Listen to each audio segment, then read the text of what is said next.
Now you're going to see the perfect puppy setup, according to Buster's Dogs. So this is Jacob putting together the gate. This will be so I can feed Puppy in a different room and keep Puppy out of the kitchen. Here I'm setting up Puppy's crate. This is what we call short-term confinement, if I really need Puppy to be 100% secure for a short period of time. You might notice I always put the bed right by the gates, by the doors. This is so that ideally Puppy will get off the bed to poop or toilet if they need to, and then they won't trample all through it when I go to open the gate. So obviously, hopefully we won't be having any pooping or peeing in the crate, but let's be realistic. So we want them to get out, and that's why I always like to use a bed with raised sides. This is the pen. This is my ex-dining room, cross now dog room, but we still need to use it. It's still got the fridge in it. It's still got where I make the food. It's still got cupboards in it where I get my dog walking and dog training equipment from.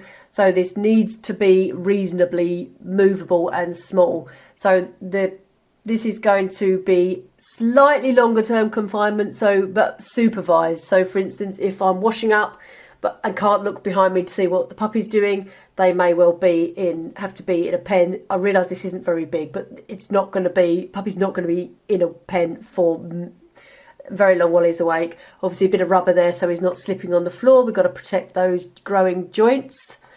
And in a minute you're going to see me put a lid on it, just in case. Just in case. Again, not perfect, but also will stop me dropping things in the crate if I'm leaning over. Just a very quick interlude showing me making the travel crate up. I've put rubber at the bottom, then the cardboard box at the gate entrance, blanket, then some toys are going in, which obviously Tuppence is very excited about. Tink is very interested. And then, of course, the terror of the puppy pad. This is just for travel, so you can forgive me the puppy pad. Because if Puppy gets out of bed and wants to go to the toilet while I'm hurtling down the M25 at 55 miles an hour, there's not much I can do about it. I was really very keen on a spring-summer puppy. Late summer, early autumn in a heatwave is absolutely fine. This again is another sort of medium-term confinement. So for instance, if my dogs really just want to go for a pee without being launched at by a puppy, this will be where we pop it. Ideally this would have been lawn, but we work with what we've got. So I'm just pegging it all together so Puppy can't escape. I'm not showing it here, but I have got pegs that peg this to the ground so it can't be moved at all. This is a reasonably old bed, so it doesn't matter what happens to it. It's been sat outside nuking in UV rays all summer, so it's clean. This is because obviously it's still going to be warm. This is reflective. Reflects the sun's rays, so Puppy's got shade.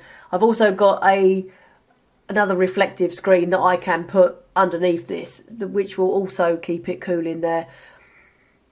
Depending on what weather we get, you watch. Puppy will come home and it will pee down with rain, and I'll be shopping for a very large umbrella.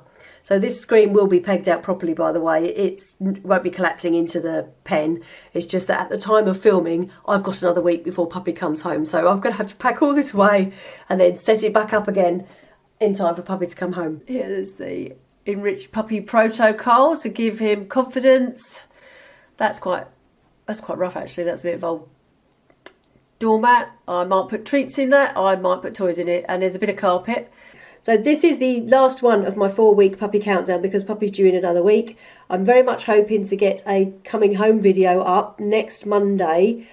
So I'll do my very best for that. And then after that, please stay tuned because I will be doing weekly videos on what I'm doing with my puppy. Training, conditioning, getting him used to everything. And then hopefully there'll be lots of little short reels posted as well to keep you really up to date. So please keep following.